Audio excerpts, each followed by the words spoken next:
I never planned on becoming the guy who bought an entire lake out of pure spite, but when a peroxide blonde HOA president tries to erase 60 years of your family's history with a chain link fence and a fake smile, something shifts inside you. And sometimes, the only reasonable response is to buy the water, then charge her $250 just to stand there and look at it. The explosion happened on a perfect Saturday afternoon. 40 Willowbrook, elites sipping wine that cost more than my monthly electric bill. Designer steaks sizzling. Laughter floating across the shoreline like they just conquered new territory. And right in the center of it all stood Brenda Whitmore, HOA president, real estate shark, full-time life ruiner, announcing to her guests that she had finally eliminated the riffraff problem. Riffraff. That's when I walked down the gravel path with the deed in my hand. The smell of expensive beef mixed with the sharp scent of panic sweat as I cleared my throat and said, calm as a man ordering black coffee. Event fees, $250. $50 per guest. Lakes under new management. Dead silence. Then chaos. Coolers tipping. Kids crying. BMW tires screaming over gravel like cockroaches scattering when the kitchen light flips on. But to understand why I was standing there smiling like karma in work boots, we need to rewind 6 months, back when I thought my divorce was the worst thing that could happen to me. My name's Derek. I'm a union electrician. 20 years running conduit through walls that don't complain, fixing real problems with real tools. After my ex took half of everything, including my favorite coffee mug, which still stings, the only thing left in my name was my grandfather's cabin in Pine Ridge, Colorado. 2 bedrooms, built in 1962, 3 acres of pine trees, and more deer than neighbors. Behind my property, about 100 yards out, sits 15 acres of water, so clear you can see 12 feet down to the rocks. My granddad used to swim there before color TV was a thing. Dawn mist rising off the surface, coffee steam curling in the cold mountain air, gravel crunching under boots. That lake was my church. Technically, it belonged to Ezra Kowalski, a 70-something hermit who'd lived on the far shore longer than cable had existed. For 60 years, it was simple. Ezra owned it. Families who'd always used it kept using it. Respectfully, quietly, like civilized human beings. Then developers found our little slice of heaven. Willowbrook Estates popped up practically overnight. 43 McMansions squeezed onto what used to be meadow. Landscaping crews at 6 a.m., lawns trimmed like military recruits, houses designed by someone who'd seen rich people on TV but never actually met one. And presiding over it all, Brenda Whitmore. Blonde hair that defied nature and gravity. Smile cold enough to frost glass. BMW X5, so wide it looked offended by dirt.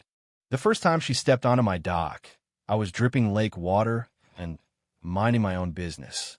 Her designer heels clicked against my weathered boards like a countdown timer. "Oh, hello, Derek," she said, syrup sweet. "We have some liability concerns." She said liability like I personally invented drowning. A week later, I walked down my usual path and found a brand new chain link fence blocking it. Fresh concrete. No trespassing signs, spaced with military precision. The same path my family had used since Eisenhower was president. That was the moment something in me snapped. I'm an electrician. You spend 20 years troubleshooting faulty wiring. You learn one thing.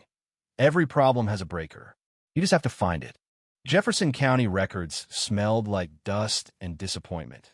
But after 3 hours of squinting at survey maps that looked like caffeinated spiders had drawn them, I found what I needed. The lake was its own parcel, entirely separate, owned solely by Ezra. Brenda's HOA had zero claim. But she'd already made her move, offered Ezra $50,000 for exclusive Willowbrook access. Here's the part that made my stomach twist. Ezra was fighting cancer. $47,000 in medical bills at that point. Insurance companies playing their favorite game of creative denial. Brenda's offer would have kept him afloat barely. She talks to me like I'm simple, Ezra told me, staring out over the water. Says people like me don't understand modern property values. People like me. Turns out Colorado law recognizes prescriptive easements after 18 years of continuous, open use. My family had $60,000 That worn dirt path told its own story. When I documented the part of her fence crossing public easement land, county code enforcement showed up within 48 hours. Watching Brenda scream about harassment while the inspector calmly wrote her citation was a thing of beauty. Round 1. But humiliating a control freak in public is like feeding a gremlin after midnight. 17 bogus complaints hit my electrician's license in 3 months. Anonymous tips at job sites. IRS calls. Licensing inspections. Rumors about suspicious behavior. Apparently waking up at 5:30 a.m. to swim counts as vagrancy in her world. Then the twist happened. Ezra found an old manila envelope in his father's filing cabinet. Mineral lease documents from 1958. Geological surveys showing significant natural gas deposits beneath the lake. The original energy company had dissolved in the 80s, meaning the rights reverted to the landowner. We had it evaluated. $2 to $3 million in recoverable reserves over 20 years. I sat in Ezra's kitchen staring at those numbers. I could have bought him out cheap. He had no clue what he was sitting on. I could have walked away wealthy enough to buy Willowbrook itself, but that would have made me Brenda with calluses. So I told him everything. He laughed so hard he had to grab the table. That woman's been offering lunch money for land, sitting on a gold mine. We formed Pine Ridge Lake Partners, LLC. Ezra's 60%, me 40%. Lease mineral rights responsibly. Fund his treatment. Protect the lake. Build something sustainable. Closing day turned into a legal battlefield. Brenda filed an emergency injunction claiming Ezra was mentally incompetent. Hired a psychiatrist who probably spent 5 minutes evaluating him. We countered with an independent cognitive specialist who cleared him completely. Then Marcus, Ezra's nephew, played a recording in front of everyone. Brenda offering $85,000 cash plus personal inconvenience money and referencing forged paperwork. The silence in that room could have cracked glass.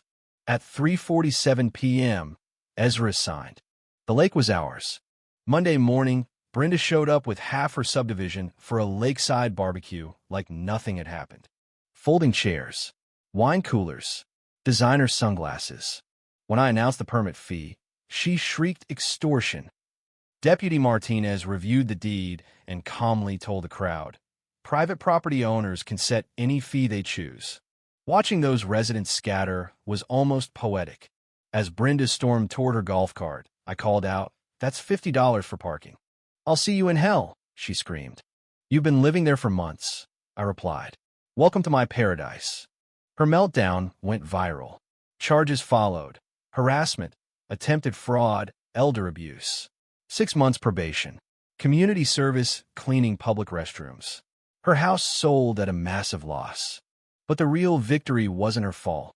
6 months later, I stand on the dock at sunrise watching golden light spill across water we now protect.